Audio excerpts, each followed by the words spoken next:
Bonsoir à tous. À la une de ce journal, une question taraude l'esprit des Camerounais après le message du chef de l'État à la jeunesse. L'intégration socio-économique des jeunes est-elle réellement une priorité du gouvernement en brandissant le financement de 5500 projets en 2020 et la création de 500 000 nouveaux emplois en 2021? Le président de la République, Paul Biya, a eu du mal à convaincre une partie de l'opinion publique et la classe politique sur sa réelle volonté de promouvoir la jeunesse. À l'analyse des faits, le sous-emploi et le chômage atteignent des records et illustrent l'insuffisance des politiques publiques destinées à la jeunesse. C'est du moins le constat que font des leaders politiques. Cabral Libby et Maurice Kamto ont eux aussi tenu à adresser leur message aux jeunes Camerounais. Une affaire de mœurs qui défraie la chronique à Ntui dans le département du Mbamekime. C'est une adolescente, élève en classe de seconde, qui a été abusée sexuellement. Son présumé bourreau fait l'objet de 4 plaintes qui n'ont pas prospéré depuis plusieurs semaines. Que se passe-t-il? Enquête à suivre au cœur de ce journal.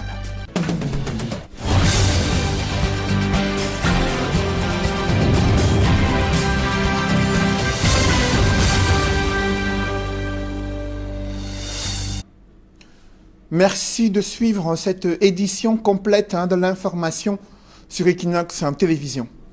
Le chef de l'État surfe sur les performances des Lions à prime durant le CHAN 2021 afin d'inciter les jeunes Camerounais à redoubler d'efforts, à être plus créatifs et à saisir les opportunités existantes au Cameroun. Dans son message à la jeunesse rendu public hier soir, Paul Biya a présenté son bilan en faveur de la jeunesse. 5500 projets financés en 2020 et près de 500 000 nouveaux emplois annoncés pour l'année 2021 et près de 15 milliards de francs CFA mis à la disposition des jeunes. Le président de la République a également présenté certaines figures de proue comme des modèles qui devraient inspirer la jeunesse camerounaise, malgré le contexte économique et sécuritaire qui engendre de nombreuses destructions d'emplois jeunes au Cameroun. Compte rendu, Nadine Yambou. S'adressant à la jeunesse camerounaise ce 10 février 2021, le chef de l'État Paul Biya est revenu sur les multiples crises sécuritaires qui secouent le Cameroun, dont la partie anglophone, à l'extrême nord et à l'est, à la frontière avec la République centrafricaine. Dans un discours d'une quinzaine de minutes, Paul Biya a reconnu que la paix est de plus en plus menacée dans le pays. La paix est une condition indispensable au progrès. Et comme vous le savez, celle-ci est depuis quelques années menacée dans notre pays par des bandes armées qui sèment la terreur à la frontière ouest de l'extrême nord, à certains endroits du nord-ouest et du sud-ouest. Notre frontière est est également sujette à des faits d'insécurité. Paul Biya s'est dit outré par la montée du discours de haine sur les réseaux sociaux et dénoncé l'enrôlement des jeunes par ceux qu'il présente comme étant les ennemis de la République pour déstabiliser le Cameroun. Certains d'entre vous ont fait le choix malheureux de faire alliance avec les démons de la haine et de la division, mus par un fanatisme barbare, souvent conçu et alimenté depuis des pays étrangers, ou par un usage pervers des réseaux sociaux. Ils tentent de saborder les bases de la nation. Ceux-là sont des anti-modèles. Je vous exhorte à vous en éloigner. Ils ne contribuent pas à la construction d'un Cameroun prospère et uni. Malgré le chômage galopant et la destruction de nombreux emplois liés aux crises sanitaires et sécuritaires, le chef de l'État s'est plutôt montré enthousiaste. Paul Biya se réjouit de ce que le programme spécial Jeunes, évalué à près de 15 milliards de francs CFA, a permis de financer plus de 5500 projets structurants. Le plan triennal spécial Jeunes, qui en 2020 a financé environ 5500 projets pour un montant global de près de 15 milliards de francs CFA, et permis ainsi l'installation d'un peu plus de 16 000 jeunes dans 66 villages pionniers de la deuxième génération. Le programme de promotion de l'emploi décent, qui compte atteindre le cap de 500 000 emplois créés au titre de l'exercice 2021. Au moment où de nombreux jeunes s'interrogent sur leur place dans la gestion de la vie publique et politique, le président de la République leur répond qu'une transition générationnelle se prépare dans la gestion des affaires publiques au Cameroun. Des leaders de l'opposition ont également adressé leur message de soutien et de conscientisation des jeunes. Le président national du MRC, professeur Maurice Kamto, le député Cabral Libi, président du PCRN, ont exhorté les jeunes à persévérer malgré l'adversité. Tous les deux réitèrent le vibrant appel à une inscription massive des jeunes sur les listes électorales et un engagement plus important dans la vie politique de leur pays. Les points saillants de leurs appels à la jeunesse camerounaise sont évoqués dans ce reportage signé Gladys Sidé. Le leader du mouvement pour la renaissance du Cameroun, le professeur Maurice Kamto, estime que la jeunesse camerounaise doit être célébrée. Selon lui, rien ne se fera dans le pays sans elle. Il invite à un engagement politique total afin de participer à l'avenir du Cameroun. La jeunesse camerounaise doit être célébrée, mais elle doit être consciente, pleinement consciente, que rien ne se fera dans notre pays sans elle. Et son engagement politique ne doit plus être tiède. Elle doit être un engagement total parce que l'avenir dépend d'elle et l'avenir est à elle. Chaque jeune Camerounais qui ne s'est pas encore inscrit sur les listes électorales doit le faire le plus rapidement possible. Je n'ai jamais cessé de le souligner, non par chauvinisme national, mais par constat objectif. Quel que soit le contexte dans lequel il se déploie, le jeune Camerounais est capable de surmonter toutes les difficultés et de se hisser au firmament parmi les meilleurs dans son domaine. Je peux citer à cet égard notre jeune compatriote, M.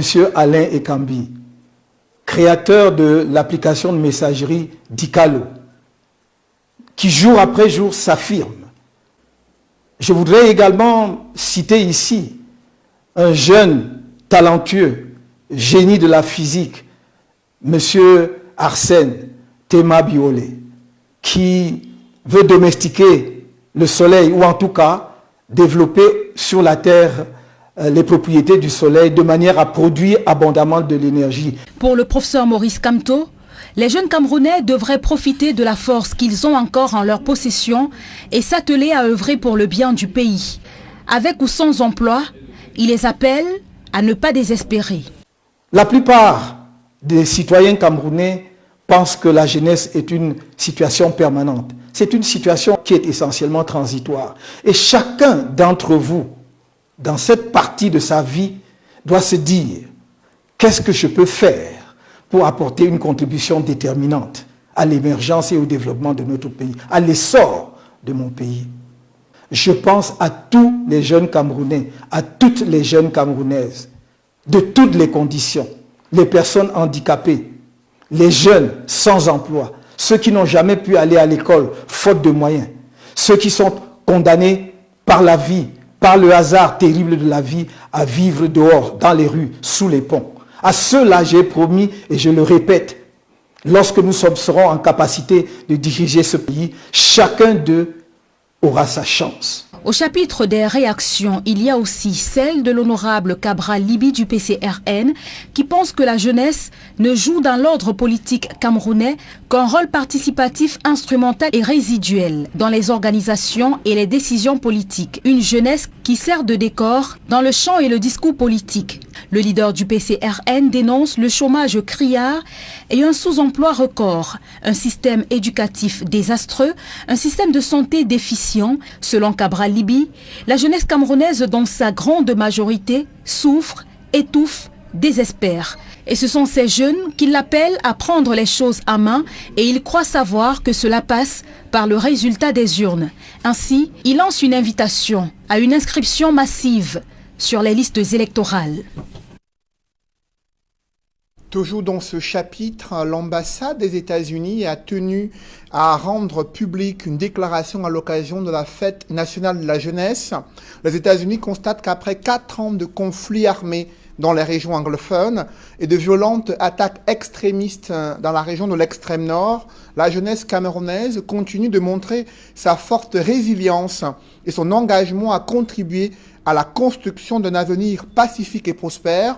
En ce jour spécial, l'ambassade des États-Unis encourage tous les Camerounais dans leur remarquable diversité à prendre des mesures significatives pour défendre la paix et faire en sorte que chaque enfant puisse aller à l'école en toute sécurité et acquérir des compétences nécessaires à la vie et à la réussite dans l'économie de demain. Le coordonnateur résident des Nations Unies au Cameroun tient à attirer l'attention du gouvernement sur les conditions préalables à la contribution des jeunes pour le développement. Selon Mathias Z. Nab, la jeunesse camerounaise a besoin d'être protégée et épaulée pour préserver son dynamisme et développer pleinement son capital humain. Alors que le chef de l'État et d'autres leaders politiques ont tenu à mettre en lumière des jeunes qui excellent dans plusieurs domaines scientifiques et qui est allé à la rencontre de l'un d'entre eux.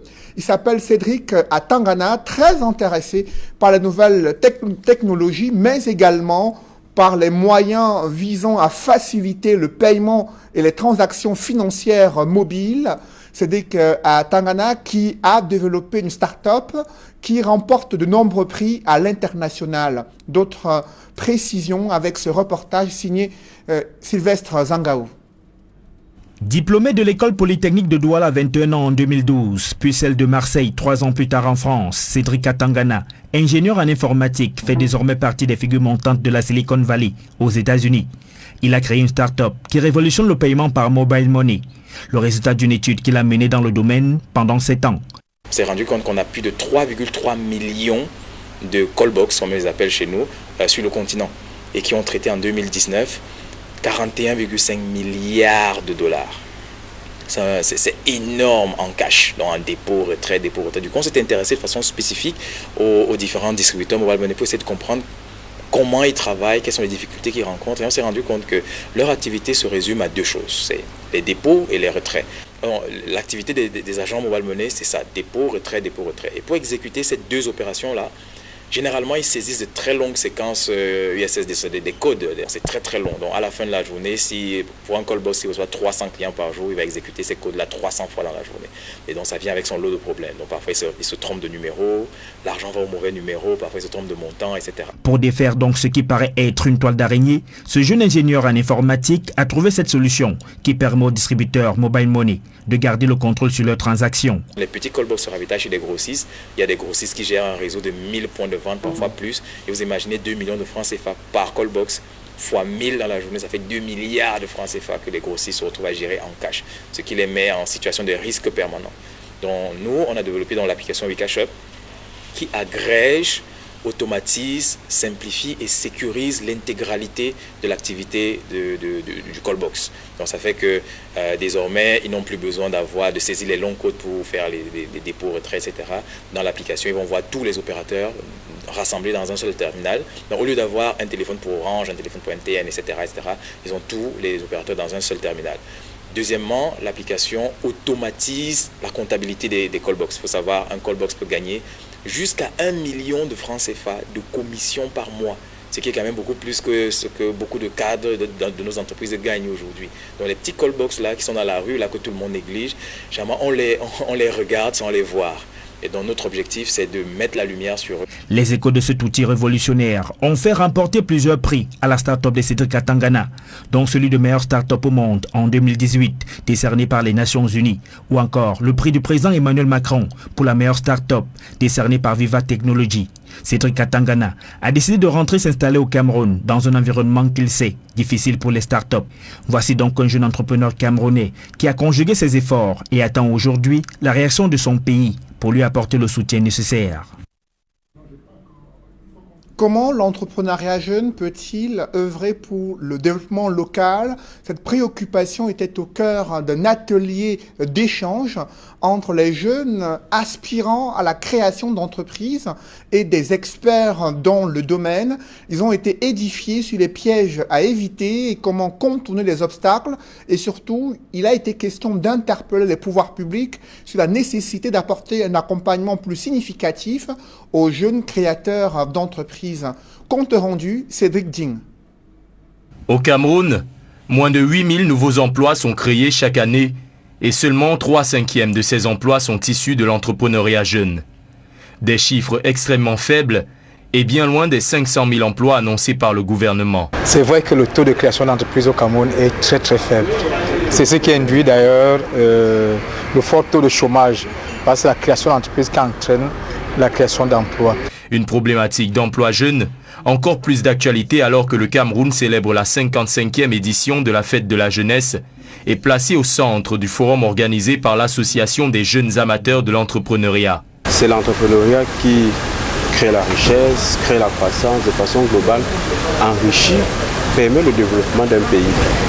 Et nous avons donc pensé à ce forum de la jeunesse entreprenante de Douala, pour mettre en synergie les jeunes porteurs de projets, les jeunes promoteurs d'entreprises, avec des experts qui sont déjà aguerris dans certains domaines. Des jeunes réunis autour d'experts de la création d'entreprises, venus élaguer les difficultés auxquelles ceux-ci sont confrontés dans le processus de création d'emplois. Les difficultés sont nombreuses, les impôts et toute la partie exploitation. Il faut pouvoir identifier le projet, il faut pouvoir être motivé, il faut pouvoir parcourir ce chemin du combattant qui va à la création d'entreprise avec beaucoup de difficultés, mais il faut être tenace et volontaire. L'organisation d'un forum entrepreneurial est une manière de permettre à la jeunesse de comprendre l'intérêt qu'il y a à devenir des véritables patrons et à participer effectivement à la construction de l'œuvre nationale.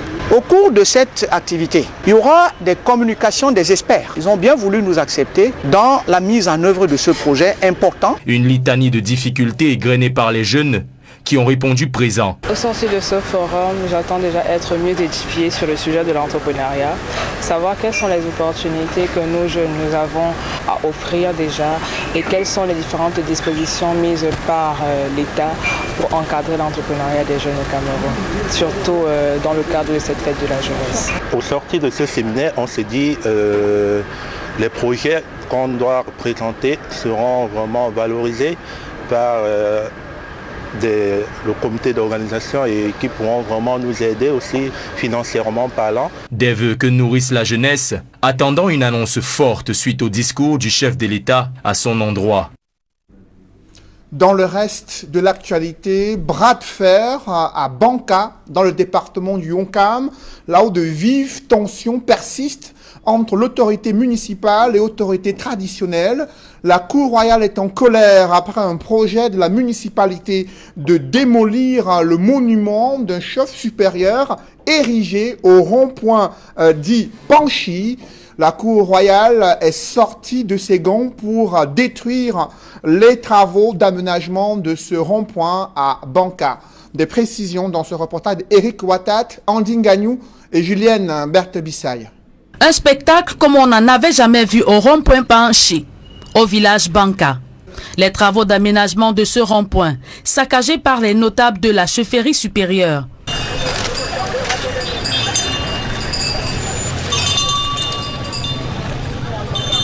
Sur le terrain, un chef d'orchestre, Sa Majesté Toukam Monkam, supervise les opérations de casse.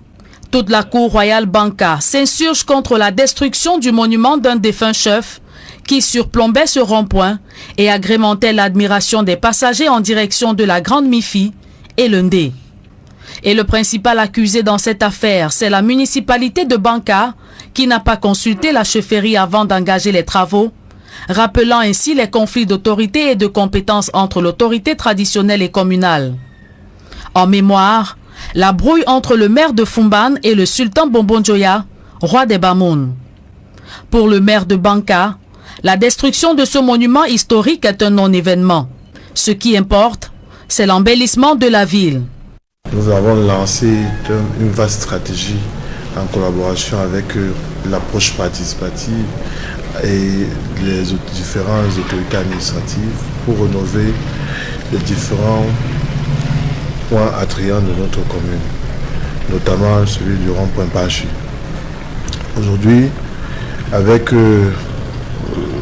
les sectoriels de l'État et des architectes externes que nous avons consultés, nous avons maturé une architecture qui pourra donner un nouveau blason au rond-point Pachi. Convoqué à une réunion entre toutes les forces vives de la ville, le maire Joseph Clovis Nguesiok ne s'est pas présenté. Une absence qui a mis le chef supérieur Banka dans une colère noire. Pour apaiser les tensions, le préfet s'est vu dans l'obligation de présenter des excuses au chef supérieur de Banka. J'ai pris une décision qui suspendait tous travaux ici et qui ordonnait au maire de réhabiliter la statue du chef supérieur et les 3 lions qui avaient été démantelés. Je suis allé à la rencontre du chef supérieur où je lui ai transmis les regrets de l'administration locale suite à l'acte sacrilège qui a été posé. Pour réconcilier les deux parties, l'autorité administrative a créé une commission composée de toutes les parties pour veiller à la bonne exécution de ce chantier. Une affaire de mœurs défraie la chronique dans le département du Mbamé-Kim. Je vous le disais en titre, un homme en tenue est accusé d'avoir abusé sexuellement d'une adolescente élève en classe de seconde au lycée technique de Ntui. Aucune des 4 plaintes n'a encore prospéré jusqu'ici. Le mis en cause nie les faits mais refuse de s'exprimer sur les dénonciations faites par cette famille et la victime. Le récit des faits avec Charles Mélingui et Ike Cyril. C'est l'histoire d'une demoiselle, élève en classe de seconde au lycée technique de Ntui. Le 31 décembre 2020, elle décide de passer le réveillon de la Saint-Sylvestre avec son petit ami. Le 31 décembre 2020, on arrive dans là juste au niveau de la place de fête. On s'assoit, on ne fait même pas 5 minutes. 2 policiers arrivent, un monsieur en tenue et l'autre en civil. Le monsieur en tenue nous éclaire, nous demande que vous faites quoi là? On le dit, nous sommes de passage. Il nous dit que c'est pas prudent que vous êtes placé là, je vous embarque. On lui demande, vous nous embarquez, on a fait quoi? Il nous dit pas de, vous ne parlez pas, marchez seulement. La soirée va tourner court. Ayant élagué le garçon, l'homme en tenue, suspect numéro 1 dans l'affaire, va s'employer à sauter la petite jusqu'à 1 heure avancée de la nuit. Quand je suis arrivée à la maison, je regardais l'heure, il était déjà 4 heures. Maintenant, quand mon petit ami arrive, il me demande qu'est-ce qui s'est passé. C'est comme ça que je lui raconte l'histoire. Il est parti, il a dit à ses frères. Ses frères m'appellent donc au téléphone, ils me disent qu'il faut aller à l'hôpital. Je ne dois pas rester avec ça sur moi comme ça. À l'hôpital, plusieurs examens sont faits, notamment le test du VIH-Sida. Ils sont négatifs, mais Raïssa Magiokan est quand même placée sous traitement. Le lendemain, le 2, je pars à l'hôpital. Les examens sont sortis négatifs, mais normalement on devait repartir après 1 semaine. Ce que l'on a fait, et on m'a donné 1 mois, on m'a mis sous traitement pendant 1 mois. Je buvais un comprimé qui m'a beaucoup menacé. Je n'arrivais même pas à aller à l'école pendant 1 mois. Un homme en tenue étant incriminé dans l'affaire, sa hiérarchie, au dit des parents de l'enfant, va solliciter un arrangement à l'amiable. C'est le commissaire de sécurité publique qui m'a fait appel. Il me dit qu'il demande l'arrangement parce que le côté pénal sera lourd. La réponse était qu'il va voir d'abord Ebangomo afin qu'on trouve une solution. Depuis ce jour-là jusqu'à aujourd'hui, pas de réponse. Là d'attente, le père de Raïssa Magiokan comprend qu'il pourrait s'agir d'une supercherie. Il rédige non pas 1, mais 4 nouvelles plaintes. J'ai déposé la première au commandant de compagnie, la deuxième au commissariat spécial, la troisième au préfet et la 4e au procureur de la République de la ville d'Ntui. La police des polices m'a fait appel Alors ils m'ont entendu, c'était lundi passé, si j'étais avec l'enfant toujours. Ils ont promis donc de descendre ici en Tui les jours qui suivent. C'est ça que j'attends maintenant. En pleine célébration de la fête de la jeunesse, Raïssa Magioken, élève en classe de seconde au lycée technique de Ntui, ne comprend pas toujours ce qui lui est arrivé le 31 décembre dernier. L'affaire piétine au niveau de la justice. La ville de Garoua-Boulaye, jadis florissante, tourne désormais en mode ralenti. La fermeture de la frontière a plombé les activités économiques. Les commerçants passent des journées entières à se tourner les pouces sans apercevoir l'ombre d'un potentiel client.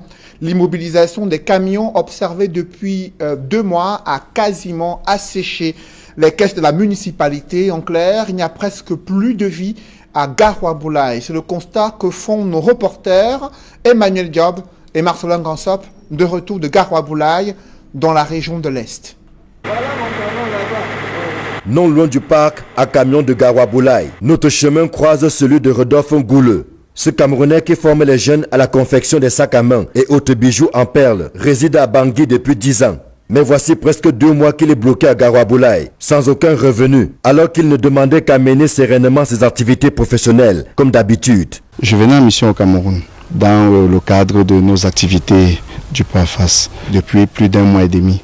Nous sommes à Garoua-Boulaye et c'est vraiment difficile de survivre ainsi, sachant que toutes nos activités sont basées dans la capitale de Bangui et que nous nous trouvons du côté du Cameroun sans rien faire et nous sommes vraiment démunis de tout. Parce que je vois certains jeunes qui sortaient peut-être de Douala retirer leur véhicule ou peut-être qui sortaient pour un voyage. Et actuellement dans la ville, ils vagabondent comme ça sans rien faire et sans toutefois avoir de quoi se nourrir et tout. La ville de Garoua est vraiment devenue très menaçante. Ils sont nombreux ces Camerounais et Centrafricains qui depuis la fermeture de la frontière tirent le diable par la queue. Au marché de Garoua-Boulaye, jadis plaque tournante des échanges commerciaux entre les deux peuples, c'est presque un calme de cimetière qui nous accueille. Pour qui se souvient de l'effervescence que connaît cet espace marchand lorsque tout est normal. Ça ne marche même pas, ça ne marche même pas. C'est trop fort, c'est très même fort. Et vous faites comment? Bon, on va faire comment? On attend seulement en haut, mais vraiment les problèmes là, ça nous dépasse. Il n'y a pas de ravitaillement, il n'y a pas le marché parce qu'il y a beaucoup de camions ici. Quand ça quitte Douala, ça arrête ici. Et si le magasin est vide ici à Garoua-Boulaye, il n'y a pas les marchandises pour traverser encore. D'une boutique à l'autre, les plaintes et complaintes sont quasiment les mêmes. Depuis la fermeture du corridor, le marché est mort. Les commerçants passent l'essentiel de leur journée à se tourner les pouces tout en serrant la ceinture. Des matins, on vient ici sans marcher, on reste. Et vous savez que nous sommes des pères de famille et ça ne peut pas aller comme ça. Si ça continue comme ça, ce n'est pas bon. Et il y a certains commerçants qui n'ont pas leur boutique propre, donc ils louent. Comment se fait-il que tu loues une boutique, après tu ne vends pas, tu vas payer la louée de la commande?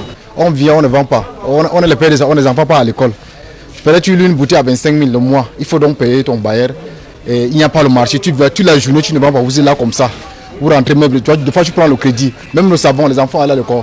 Donc comme ça, là, il n'y a pas la solution.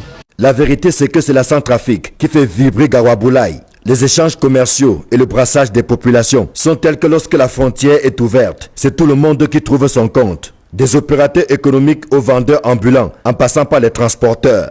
Mais depuis 2 mois, c'est la débrouillardise. Parce qu'on vit ici là par rapport aux Centrafricains. S'ils n'entrent pas, on est là comme ça, vous voyez comment on est là. On ne vend pas, on ne fait rien. C'est dur. Quand on regarde là, c'est la RCA. Quand c'est fermé comme ça là, vraiment ça ne va pas. L'économie est tout chitée. Franchement, même moi ce matin, depuis que je suis là, je n'ai même pas vendu même 5 francs. On s'est débrouillé comme ça. Mais vraiment, les impôts quand même, cette année ça vraiment, c'est très même difficile qu'on paye les impôts là. La commune de Garoua-Boulaye, qui tire l'essentiel de ses recettes des échanges commerciaux et des impôts et taxes qui vont avec, est presque asphyxiée puisque les caisses sont vides. Vous savez que Garoua-Boulaye, de par sa position stratégique qui est sur la frontière, est reliée directement aux 3 grandes métropoles, à savoir Douala, à savoir Djamena, à savoir Bangui, et même les ressortissants de l'intérieur du pays qui viennent exercer de commerce ici. Garoua-Boulaye est une ville commerciale. On a plus de 1000 échoppes dans notre marché, mais aujourd'hui, nos commerçants n'arrivent pas à payer les frais de loyer parce que, disait-il, avec la fermeture de la frontière, la marchandise ne passe pas. Cette commune est d'autant plus sinistrée que son parc à camions est pris en otage par des centaines de gros porteurs qui ne peuvent pour le moment pas pénétrer en territoire centrafricain.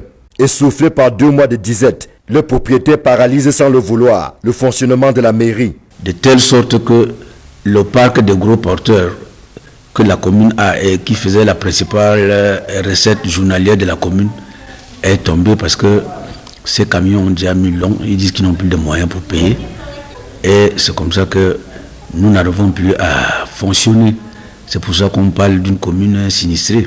Dans une déclaration rendue publique le 9 février, le porte-parole militaire de la coalition des patriotes pour le changement annonce l'ouverture d'un couloir humanitaire sur le corridor Gawaboulaye-Bangui. Celui-ci permettra aux ONG et à la mission de la MINUSCA d'exercer leur mission de bon office sur le territoire centrafricain. Les opérateurs économiques et les transporteurs voient d'un bon œil cette évolution, bien qu'elle soit pour l'instant guidée par des raisons purement humanitaires. C'est dire que la sortie de l'auberge n'est pas pour demain. Et Gawaboulaye, qui était encore prospère il y a 2 mois, poursuit sa descente aux enfers. Mesdames, messieurs, c'est la fin de ce journal. Merci de l'avoir suivi. Juste après cette édition de 20h, retrouvez Serge Alain Autou et ses invités pour le débrief du journal sur le plateau d'Equinox Soir. Serge Alain. C'est du nous fait les usagers de la route de l'axe qui utilisent la nationale numéro 5 en partance ou en provenance de l'ouest Cameroun sont surpris depuis quelques jours de ne plus voir le monument qui se trouve au niveau du rond-point Panchi. Voilà, j'espère que j'ai bien prononcé. Rond-point Panchi, ce monument-là qui trônait là, c'est-à-dire le chef. Qu'est-ce qui s'est passé concrètement là-bas? C'est précisément à Banka où le torchon brûle entre le chef traditionnel et l'autorité municipale. La pomme de discorde, ce sont les travaux d'aménagement du rond-point Panchi, là où était érigée la statue d'un chef respecté, à la fois pour son histoire, pour la dimension culturelle et pour ceux qui sont attachés au rite traditionnel. À la grande surprise de la cour royale, les travaux d'aménagement ont procédé à la destruction de la statue du chef sans l'avis de celui qui règne aujourd'hui dans cette chefferie. Il est sorti avec sa cour royale, le chef traditionnel, pour procéder aux casses et cela a créé du grabuge. Le préfet du Honkam, sentant que la tension montait dans l'air, est venu désamorcer ce bras de fer, présentant les regrets de l'administration locale, mettant sur pied une commission mixte afin de trouver un terrain d'entente entre le maire qui souhaite embellir la ville de Banka et le chef traditionnel qui insiste sur le maintien des reliques et autres vestiges culturels dans cette ville du département du Honkam. On se serait cru à Fumban il y a quelques semaines. Vous l'avez dit. Voilà. Madame, monsieur, c'est donc l'essentiel et qui nous soit en deuxième partie. Bonne soirée à vous, Cédric. Bonne soirée, Serge Alain. Bon week-end à vous également. Agréable week-end à vous. Rendez-vous lundi. 20h. Dans un instant, donc, madame, monsieur, la suite. On parle toujours du discours à la jeunesse et la diaspora.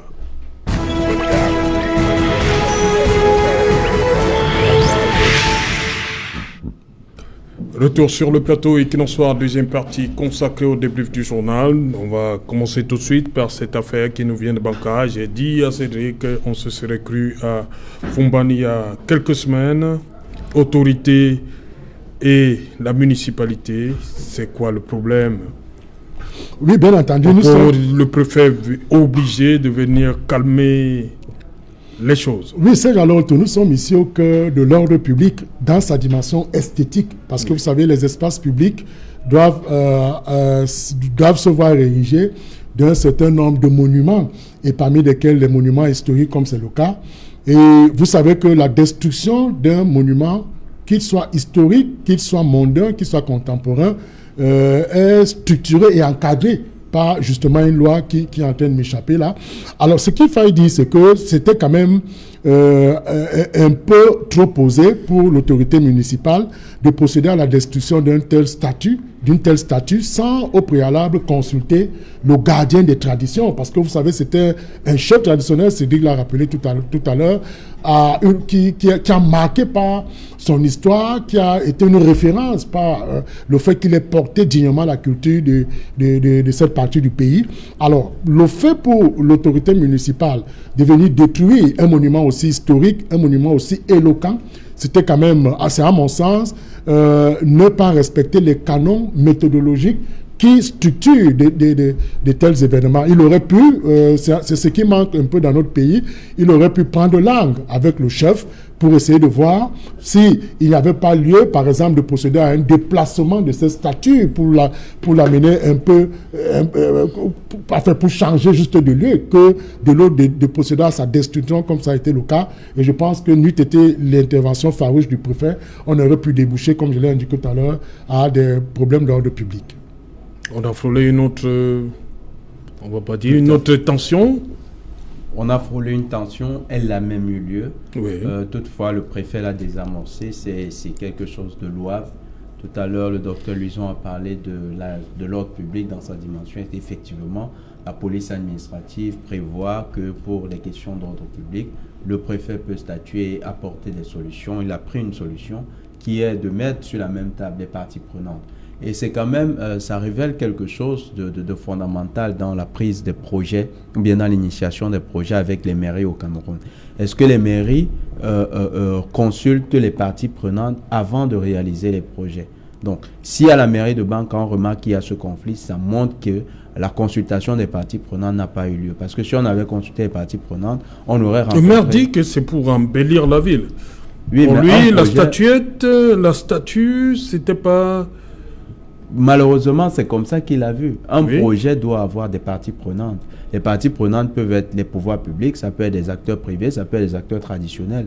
Et même ça peut être la population. On les consulte pour avoir leur perception. Et ensemble, on décide de manière à ce que aucune partie ne pose après un grief concernant la réalisation du projet. Le fait que la mairie ait décidé... Pour le maire de Banca, la présence de ce monument-là ne rendait pas la ville de Banca belle. Voilà pourquoi il fallait détruire. Non, ce monument rendait la ville de Banca. Moi, je suis passé par là. Oui. J'ai vu, ce monument était très beau. C'est un chef, c'est une statue. Comment comprendre donc qu'on en arrive là à détruire un monument, je crois, chargé même d'histoire, hein, parce que ce n'est pas n'importe quel chef. Hein. Certainement, ce maire doit avoir un problème particulier. Il faudrait voir là quelque chose. Mais il n'a pas suivi la méthodologie de projet. C'est déjà là ce qu'on peut remarquer. Ok, voilà, madame, on va donc prendre tout de suite la direction des États-Unis. Nous allons à Charlotte, en Caroline du Nord, États-Unis, je vous l'ai dit, où nous attend chez Dr. Louis Tassin. Good evening. Docteur? Allô? Good evening, Sir Jolene. Voilà, je rappelle, vous êtes financial risk management expert et vous êtes, comme je l'ai dit, à Charlotte, aux États-Unis. You told me that chez Dr. Louis Tassin, je reprends ce que vous avez dit, many successful Cameroonians in the diaspora have given up on Cameroon. Tell us why. Yes, let me start first of all by thanking you, Serge, for giving me the opportunity once more to be on your panel and to discuss this very pertinent issue of the participation of the diaspora in the development of Cameroon. I made that statement because if one were to, look at the world as it exists today, first of all, the world has become a global village. Every country around the world has citizens of that country that either live in another country, work in another country, or have immigrated to other parts of the world for various reasons. Could be family, could be economic, could be career, or any reason for that matter. Now, when you go out of your country like we have, for those of us who reside abroad, can you guys hear me? I'm wondering if you hear me. Yes. Yes. Right. Okay. Yes. We are getting you. We are getting Je n'entends pas celui qui parle là. Chez docteur, you have the floor. Yes, we are getting Can you hear me? All right. Yes. So when you are actually, like those of us who live abroad, and you look back at your country, and there are various obstacles that actually prohibit your ability to participate in either the development of the country or making a change in your local community. At some point, after struggling for a while, you're going to give up. Let's look at it. If you're going to participate in national development, like the head of state said in his address to the youth, there are things that have to be put in place. There is a framework that is very necessary to be put in place for the diaspora to be able to participate. And let me highlight a few things about that framework. The first thing is, who are the Cameroonians that are abroad? Where are they? What are their competencies? What are the resources and their networks, and what they can provide or not provide to the country? That's the first thing. The second thing is, you need to actually provide enabling services within those countries to allow them to live. Yes, for example, with offices, I'd say they have access to the country from the distance that they are. That is the second thing. The third thing is being able to have access to the country physically, back to the country, which means traveling back to your home country. It could be Cameroon, as in this case, which may require a visa, or if you're still carrying a Cameroonian passport, yes, you can fly back at any time. But I must emphasize here that a lot of Cameroonians who are successful abroad carry other nationalities, and they do for economic reasons. They do not do so, they do not because they hate Cameroon or because they are not patriotic. They do so for economic reasons and for career growth reasons. And when they need to make their trips to Cameroon, they have to get visas. Why is that necessary in this day and age? Why is the concept of dual nationality eluding us, or multinationality? Or even that allows Cameroonians who were born in Cameroon, who take other nationalities, to be able to come to Cameroon without having to seek a visa. That's one thing. When you get on the ground, point number 4, where is the contact, for example, on the ground, that is meant to facilitate your ability to do business or to be able to help in whatever mission brought you to the country? It could be setting up a company. It could be setting up a business partnership. Yes. In this day and age, we've come to a point where governments have been digitalized. I sit here in North Carolina in the United States. Granted, you cannot compare the US and Cameroon one for one.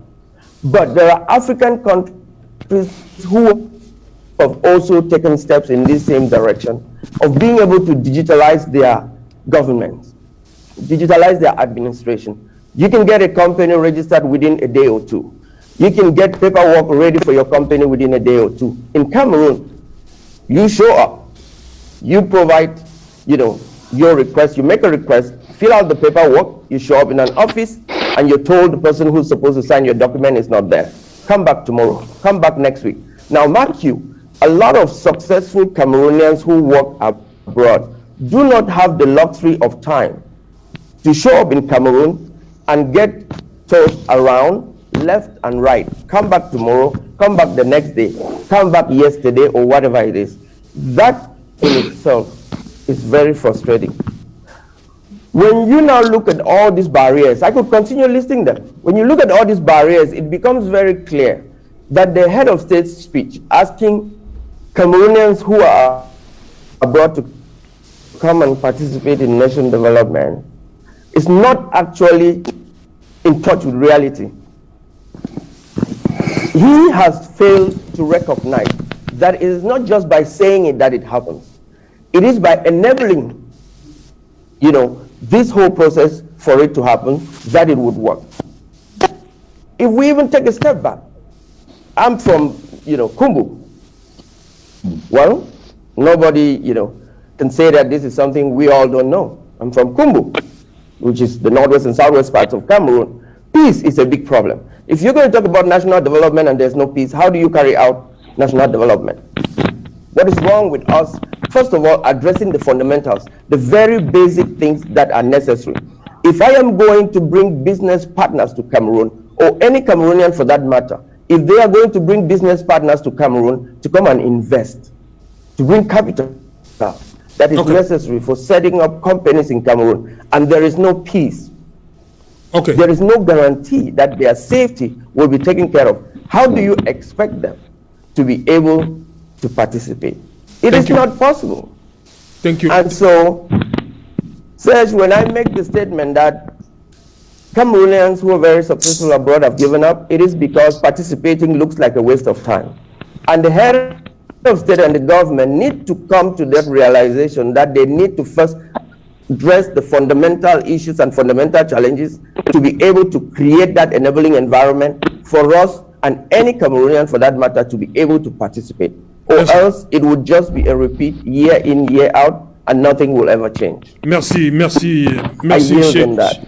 chez Dr Louis Saint-Tassi pour cette brillante contribution. On va rester aux États-Unis. Je veux, pour que tout le monde puisse avoir un temps de parole équitable, je veux peut-être en 2-3 minutes maximum que vous puissiez vous adresser aux autorités qui vous regardent, ça c'est sûr en ce moment. Vous voulez bien rentrer, reconstruire le pays comme a demandé le chef de l'État. Qu'est-ce que vous demandez au pouvoir de Yaoundé? Je commence par vous, René Itamuna Pontima. 3 minutes maximum. Qu'est-ce que l'État devrait faire pour vous, pour que vous puissiez rentrer?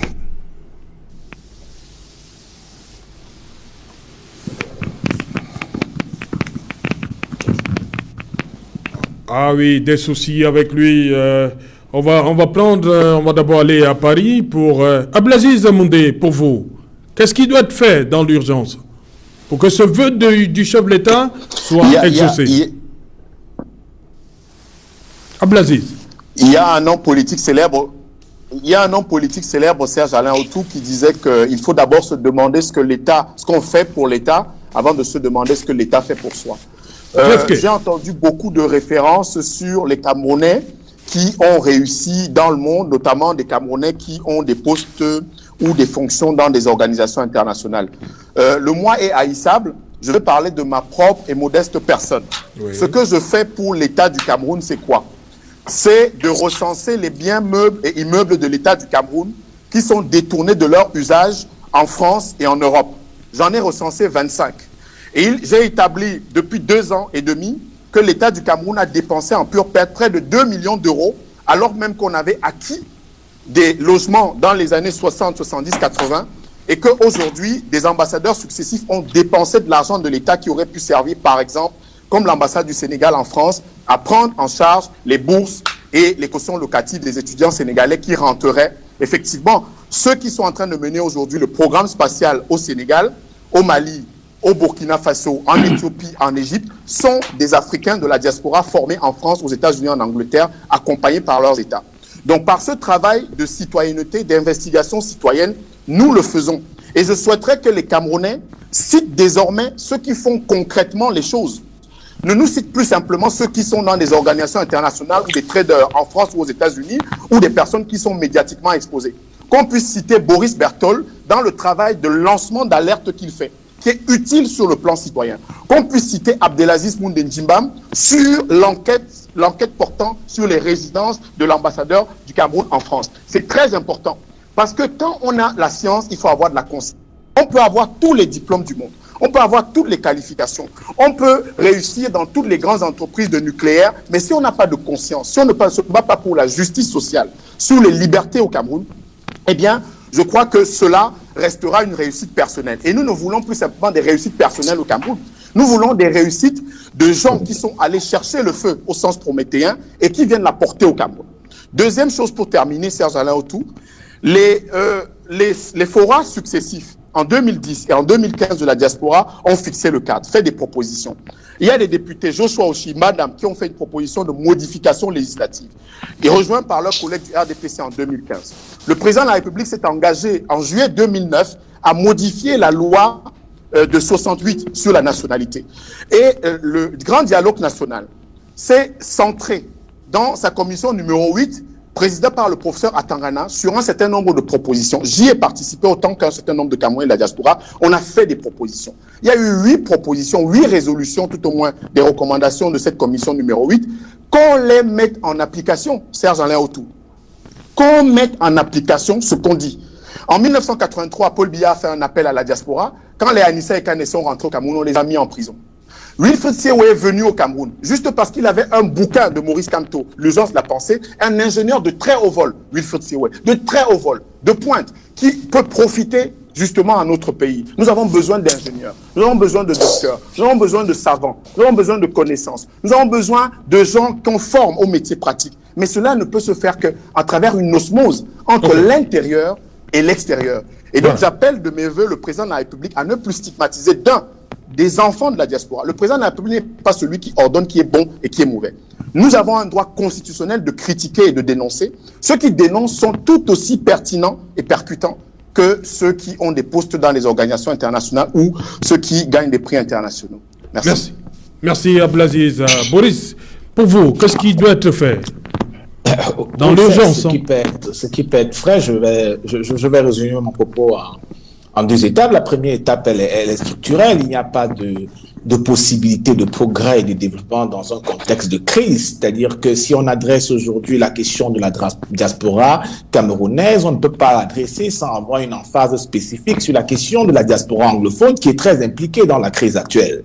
Donc, très bien. Le problème qu'on a aujourd'hui, d'un point de vue structurel, c'est que il y a une crise de confiance, et cette crise de confiance, même si elle est ancienne, elle s'est accrue avec la crise anglophone et avec la crise politique. Parce que quand on parle de la diaspora, quand même, on parle également de gens qui vivent dans des sociétés où ils sont libres de ce qu'on qualifie de démocratique, et ils ont le devoir également parfois d'inculquer, de transmettre ces valeurs à leur société de départ. Donc si on n'a pas un pays dans lequel on s'investit pour résoudre la guerre qui accourt dans la zone anglophone, et qu'on s'investisse pour également créer les conditions démocratiques, parce que c'est la démocratie qui va permettre aux énergies de se libérer, qui va permettre aux intelligences de se déployer. Donc là, nous sommes dans la dimension structurelle des premières actions qui peuvent être entreprises. Mais est-ce que le régime Biya, dans l'état actuel, on a la capacité? J'en doute fort bien. Donc nous serons certainement encore dans un débat stérile, et peut-être l'année prochaine on reviendra sur le même thème. Ce qui peut également maintenant être fait d'un point de vue spécifique, c'est qu'on peut parler quand même de double nationalité, mais on oublie le fait qu'on a un gouvernement qui est incapable de résoudre des questions qui sont élémentaires, l'octroi de passeports et de cartes d'identité. C'est-à-dire que des documents qui permettent déjà de prétendre à la citoyenneté, nous en sommes incapables de procurer à nos compatriotes. Et c'est des éléments comme ça, parce que si on veut permettre à des gens d'avoir la double nationalité, d'avoir un double passeport, 2 passeports, 3 passeports, ou la double nationalité, il faudrait d'abord qu'ils aient un passeport. Même un passeport, ces Camerounais n'en ont pas. Donc là, nous sommes dans un registre quotidien qui montre en fait des défaillances structurelles au sein de l'État. Donc il y a aujourd'hui une volonté politique qui doit être instituée, et c'est le leadership. Et quand le leadership est défaillant, nous pouvons épiloguer d'un point de vue technique en termes de propositions, en termes de suggestions, mais la vraie question qui se pose lorsqu'on termine notre propos, c'est est-ce que nous avons un leadership qui peut anticiper, qui peut prévoir et qui a véritablement une volonté de progrès et de développement. Or, en l'état actuel des choses, avec la classe politique dirigeante corrompue, vénale et âgée que nous avons à Yaoundé, il est plutôt plus probable de douter de l'engagement du gouvernement de Yaoundé à engager un véritable dialogue avec sa diaspora. Merci Boris. On va donner une fois de plus la parole à chez Dr. Louis Tassing. Please, in 1 minute, what must be done? Yes. Oh yes, I think I must say that a very fundamental thing that needs to be addressed is the issue of peace in Cameroon. It is very, very important. If we cannot, at the least, bring peace to the nation, then I I fail to see how development can actually follow. Not to talk of, the other framework elements that need to be put in place. And I must say precisely, others have emphasized the issue of dual nationality, which is very important. The embassies out here and consular services need to at least have offices that are created with the intention of connecting Cameroonians outside with the country back home. On the ground, there is the need for a framework to be put in place with offices that facilitate the ability of Cameroonians in the diaspora who want to go back and contribute to be able to achieve what they want to give to the country in a short while when they do have the opportunity to go to Cameroon. Corruption is a big problem. Cameroon must fight corruption.